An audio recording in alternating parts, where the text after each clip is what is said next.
did is the absolute definition of branding. He took what had been a commodity nobody thought twice about and gave it a voice.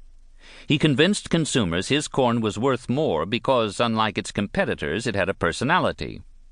In the process, he created an industry out of nothing, just as he had told me he would.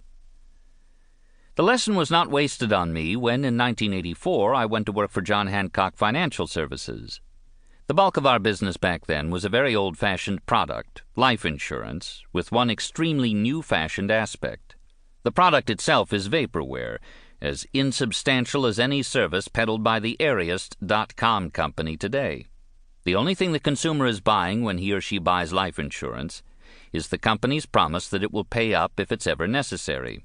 And the only thing life insurers are selling is their reputation, because if consumers cannot trust the quality of that promise, better prices or better product features mean nothing. This is particularly true because you have to die in order to trigger those product features. If ever there were a brand-based business, life insurance is it. But most life insurance companies, which tend to be run by number crunchers, fail to comprehend this essential truth. The management of John Hancock, however, was smarter. When I came to John Hancock as head of communications, my assignment was to take its sleepy old brand and turn it into something as appealing to consumers in its own way as Orville's bow tie. And management and our board, fortunately, gave me plenty of support. 15 years later, we wound up on the New York Times' list of the 100 best brands of the 20th century.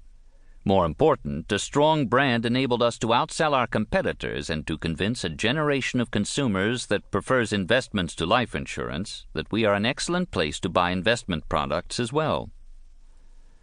Of course, there is nothing original in my understanding that brand counts. By now, most American businesses have figured out that consumers like strong brands better than weak ones. In fact, two factors have led in recent years to a kind of brand mania in American business. The first is the widespread realization that investors are willing to pay a serious premium for the stocks of the most popular brands. The brand consultancy company Interbrand ranks the world's most valuable brands each year and calculates the value of these brands as a percentage of market capitalization. In the case of 2000's number one brand, Coca-Cola, more than half the company's value, 51%, or some $72.5 billion, is attributed to the brand.